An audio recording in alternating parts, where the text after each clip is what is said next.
Hello, for Wall Street Media, this is Maria. I'm here with Doug, and we'll help you make money in the stock market with information you can't get anywhere else. Hey, we've got exclusive clips from Vegas, and then we have an interview. And I'm telling you right now, and it's after hours here. It's 5:30. We're shooting this, and I don't know what they trade aftermarket. But I'm going to buy these guys tomorrow, and you can follow and watch on Covester.com. This guy is such a smart, cool, calm guy. Even with Tyler prodding, to me, it shows character. And do you know what? What you're doing is you're taking the money that you worked for and you're entrusting it to somebody when you buy their stock. I've been doing this for a while. And this guy, he has a good, solid business plan, right? And he makes a really good case for it. He's excellent at explaining his case. But he also has character and class and cool. And he reminds me of like a gentleman from Dallas, someone that has that cool, that their word is their bond. Yeah. He's able to deal with things, right? And I'm going to buy some of their shares with the money I worked for and put it in, and you can follow and see on Covester.com so you know that I'm telling you the truth. Yeah. I think this guy is excellent. I think they have a good business, but I also love how calm and cool he is. And you're absolutely right. If I'm going to put my hard-earned money somewhere, I better want to see the trust and see something come back. What are you doing? You're going to put it on red? Oh, look, came up black. A 7 came up. No. Do you know what? I'm telling you. Let me tell you. I used to read the interviews in the Wall Street transcript at Twist, right? Yeah. And I made a lot of money reading these interviews because they have verbatim, right? It's not cleaned up like you see in a lot of other publications. And do you know what? That's exactly what I did. First, if it's somebody and they're going to make a flying pickle, I'm not interested, right? But so I'm looking at the underlying. But now I want to know, I'm getting up early and I'm staying late and I'm eating lunch at my desk at 4 o'clock in the afternoon. Exactly. So I worked for it. Yeah. And now I want to know what kind of person you are. Yeah. Right? Because I'm handing you my money. And I want to know, are you going to hand me more money back, or are you someone that I believe in? And you guys, you watch the clip here. He's going to make a great business case. And then we've got Tyler, and Tyler's Tyler, right? We did that kind of on purpose, right? Tyler for Tyler Technologies. Right. And Tyler's my adopted son. Excited. But when you see this CFO and listen to Tyler's nonsense, I would have strangled him, right? I would have strangled him. And this guy is able to be super cool, and I'll bet he's like that when things come up in business. It says something about him, exactly. Character. And I put my money into character. I'm going to give you the note now so you know who we're talking about. It's Brian Miller. He's the CFO of Tyler Technologies, ticker is TYL, and he discusses the company's ideal proposition for local governments. Here it is.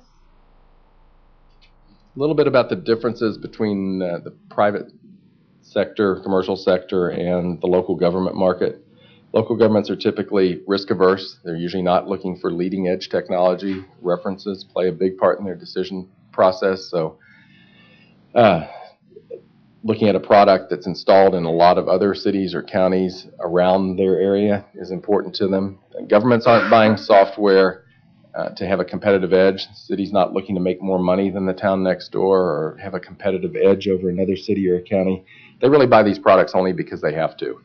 We get a lot of questions about the economic environment and what effect tighter government budgets has on our business. And we've said pretty consistently, we're seeing a pretty normal market, and historically, and we've not seen our business fluctuate significantly with economic cycles. Again, when times are good and budgets are strong, local governments don't go out and spend more money on systems to replace a system that they have that works.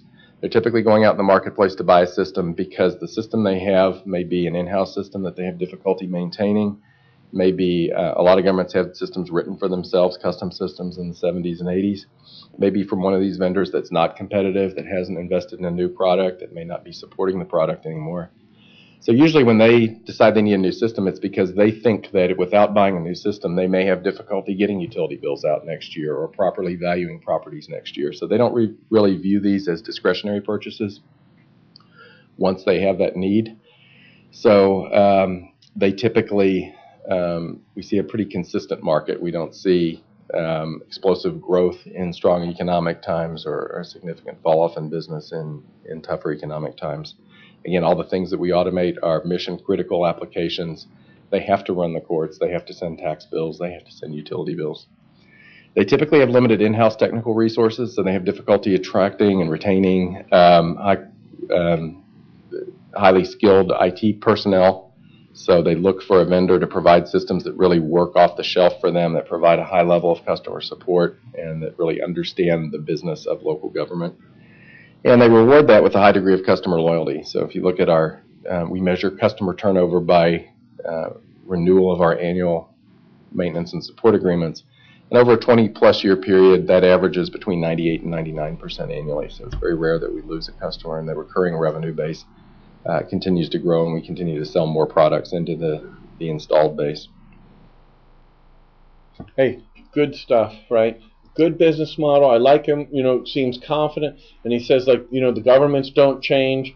They don't lose customers, and he says that in tougher times, they're looking for ways to get something to work. That local governments, when they have good IT people, they move on into private industry, right? So it's hard for them to have good IT people for a long time, and I must be a local government. That was a low head. If the video is suddenly upside down, we apologize. German Mike is upset. He makes excellent business cases why, and now you're going to get to see why he's got the character that you should invest in. For Wall Street Media, this is Tyler Horn. I'm here today with Brian Miller. He's the EVP and CFO of Tyler Technologies. Brian, to begin with, my name's Tyler. When are you guys going to hire me as the CEO? Name, and we love the name Tyler, so you might have a future with us. I own TylerInc.com. I own all these. I'm obviously a competitor of yours. Are you guys afraid of me?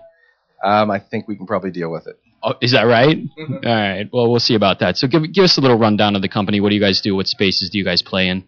Tyler provides enterprise-wide software solutions for local governments. So we work just really in one vertical market, local governments. We serve cities, counties, school districts, taxing jurisdictions. So we're narrow in terms of our focus on local government, but we're very broad in terms of the products that we offer local governments and the size of governments that we serve. All right. And what regions do you guys play in, and how do you, get into new areas? We work throughout the country. We've got implementations in all 50 states. We've got about 7,000 customers across the country and in Canada. And we've continually expand geographically as well. So we have products that were regionally focused that are now moving into different parts of the country. So geographic growth is a big part of our growth story, even though we do have clients throughout the country right now. Okay, great. And what are you doing this year to grow a little bit to attract more investors? This year, we're growing at roughly twice the market growth rate. So we'll be at 18 to 20% grower this year. Some of that's coming from geographic expansion, moving into larger governments, bigger deals. We have a very strong cash flow generator, great cash flow story, buying a lot of our own stock back, making some strategic acquisitions. So we've got growth coming from a lot of different areas, and we think that it's a very attractive story for new investors. Great. Brian, thanks a lot. Thank you. Yeah, Tyler for Tyler Technologies. Yeah, oh man. But can I tell you something? How cool guy is Brian Miller? Yeah, Do you know amazing. something?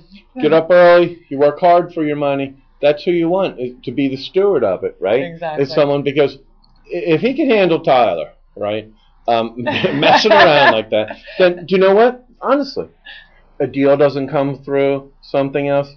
Character goes through all. Oh yeah, it shows, and the funniest things sometimes. Yeah. Let me tell you something. You guys, you can click the feedback button and tell me if you disagree. I'm going to buy some of their shares tomorrow morning. You can see it on covestor.com. It's free. It's just to show you that, when I tell you things, I'm putting my hard-earned money into them, okay? Because I believe this, and I'm trying to share what I've learned here. And I think character is, first, I want to know the business model, the competitive environment. Of course. But then the I'm not being management team foolish, is something but then important to look the next at. thing I'm doing is how do you execute, I look back, and I liked HD DVD better. Do you know what? That was the better technology, but they didn't do the deals, and they lost, right? Bye. Hello, Blu-ray. I like Blu-ray, sorry. A long time ago, before you hit the earth, right, I had a Beta machine. It was a better technology. Do you know what? Hello, VHS. Okay. Long before I hit the earth. Thanks for the compliment. I love that. You're a young one. I have sweaters older than you. God. won't say anything else. I was trying to stop and think, what can I say? I'm going to wrap it up for you. Wrap it up. The We're Lincoln's not going to kill me. every day at Wall Street Media. You can find us directly at WSMCO.com. Thank you.